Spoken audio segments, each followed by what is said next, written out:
Hello, this is Rez, and this is Rez Talks about parkour. So basically, this is going to be a show about all things related to parkour, specifically things that are going to benefit you. So if you like these videos, please press the button that indicates like, and leave a comment so I have more topics to go on. Subscribe to my freaking channel, Jared's on it.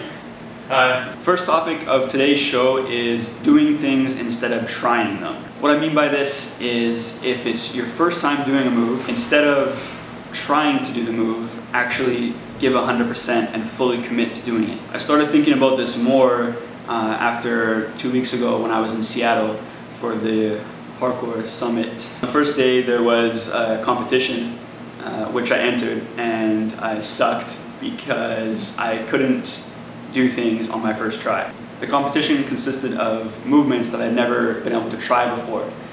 We were given about a couple minutes usually before each course to kind of run through it, but for me a minute or two isn't long enough to get over the mental blocks associated with doing new movements. There was a lash-ated cat that most people were getting on the first shot because they were just going for it. And before the actual competition, me and a friend, we were giving it a shot and we weren't quite making it. So right away when I went to the competition, even though everyone else was making it first try, I immediately thought I wouldn't make it. What happened is I went for it and I saw my feet in the position of where they needed to be to land the cat, but I dropped anyways instead of going for the cat, just because I'd already worked it out in my head that I wasn't going to make it. This is the difference between trying to do something and actually doing it. If you try, you're already setting yourself up for failure. If you tell yourself you're actually going to do it, you will do it, or you'll bail or something else. But even if you bail, if you train how to bail, or if you train how to control yourself when you actually short something for real, you'll be okay. After the competition, I started to think about why I was getting so nervous and why I was having so much trouble. And basically the main reason was because in my own training, I usually don't do things on the first attempt. Usually within my own training, if I am going for a jump that is well within my capabilities, but still a big jump, a lot of times what I'll do is my first attempt, I'll short it. So I won't fully commit until I'm really, really comfortable that day.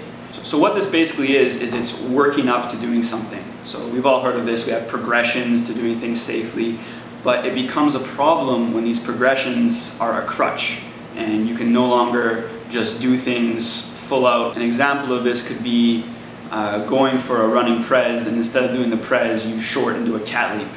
If this happens by accident, if you just don't make the press and you fall back and have to land in a cat leap, that's a good thing. You should still be going 100% for that precision, but train the abilities to be able to bail out into a cat leap if you need to.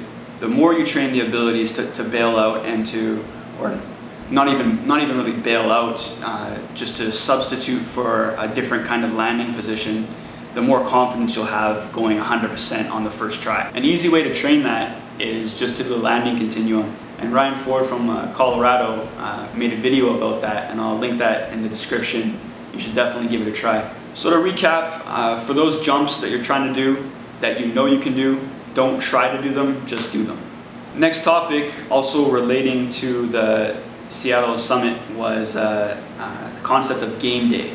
So in other sports, teams have practices, and they have off days, and they have game days. So if I play football, I might play football on Sunday, practice Tuesday, Wednesday, Thursday, take Friday, Saturday off, and play on Sunday. These off days are really, really important in order for me to perform well on Sunday. So to relate that to parkour, if you have regular sessions once a week with friends that you know are going to push you to do big things, you better be prepared to do big things that day. I'm going to refer to these meets as game day.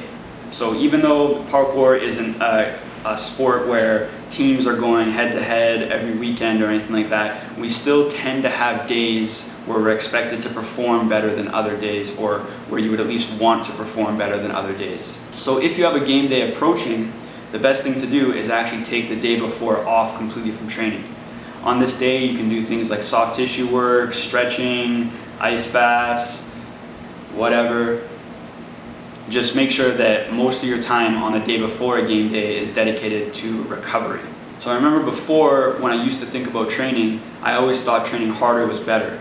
If I had a game day coming up, I would just think that, well, I'm gonna do my schedule the way I scheduled it, regardless of the game day. What would happen is I would show up on game day, everyone would be doing crazy jumps and stuff, and I'd be like, oh, I'm freaking sore because I did squats yesterday, I can't do it as good. But in my head, I was thinking like, I'm the man, yeah, I'm getting stronger, I'm gonna be better one day, maybe not today, but I'll be better one day. Realistically, this is stupid because I'm not able to do parkour, which is what I'm training for in the first place. If you're training so hard that you can't do parkour, then what the hell are you training for? Strength training or conditioning or whatever it is you do to get better at parkour should never actually interfere with your technical practice. You really have to decide for yourself, am I training to get strong or am I training to get better at parkour? So to finish off the show, 2 things to keep in mind.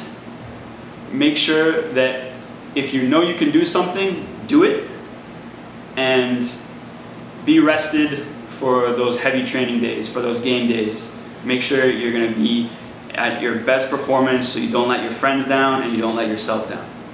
So that's it for today's show. I'll see you guys in a couple weeks.